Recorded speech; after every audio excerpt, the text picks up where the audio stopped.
I'm Haley Taylor, and you're listening to the Rough Draft Diaries.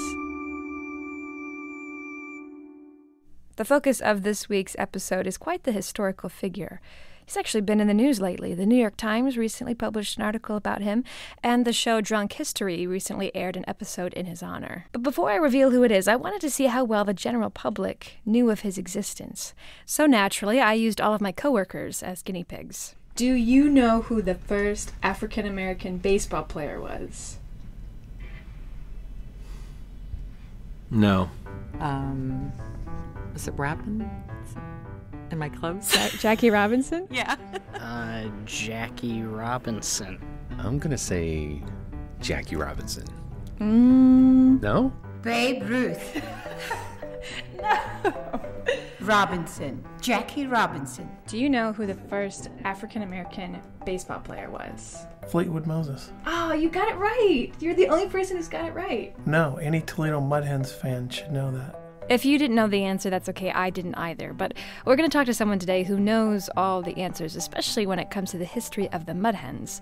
It's John Hussman, the local historian to the Toledo Mudhens. Moses Fleetwood Walker is best known for being the first black man to play Major League Baseball.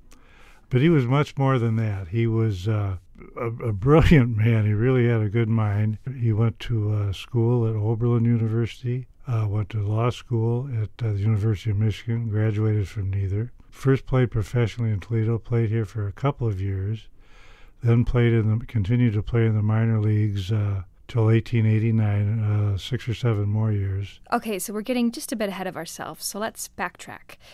So Moses Fleetwood Walker was not born in Toledo. He was born in Mount Pleasant, Ohio.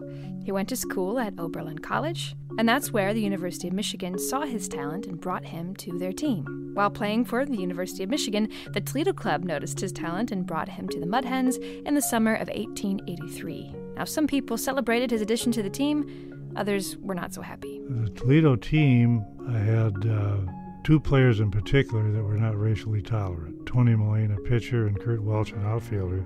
Both were on record in the press as being against him coming to Toledo. But he was well received by the community, it seems, and received good press, in the Blade in particular. Although Walker seemed to have the support of the community, it didn't make his life any easier, especially when the Mudhens were traveling.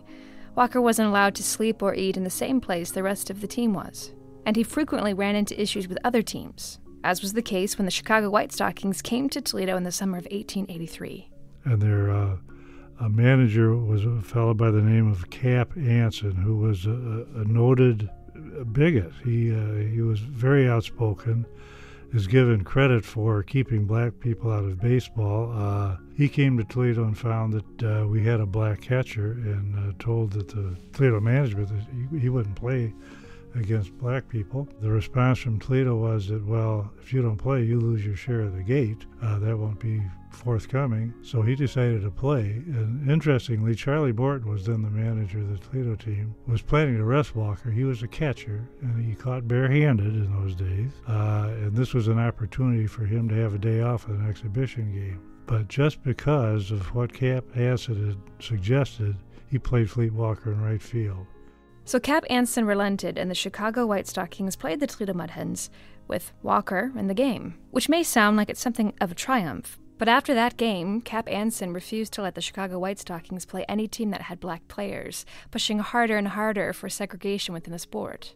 And John thinks that this is one of the reasons Moses Fleetwood Walker is often forgotten, with another historical baseball player remembered in his place. It's interesting that both Jackie Robinson and Fleet Walker fought the same battle. They fought bigotry and hatred and put up with unbelievable hardships when they were playing ball. But I think the difference is when Fleet Walker did it, his actions, through people like Cap Anson that I mentioned earlier, led to the segregation of the game. When Jackie Robinson did it, it had the exact opposite effect.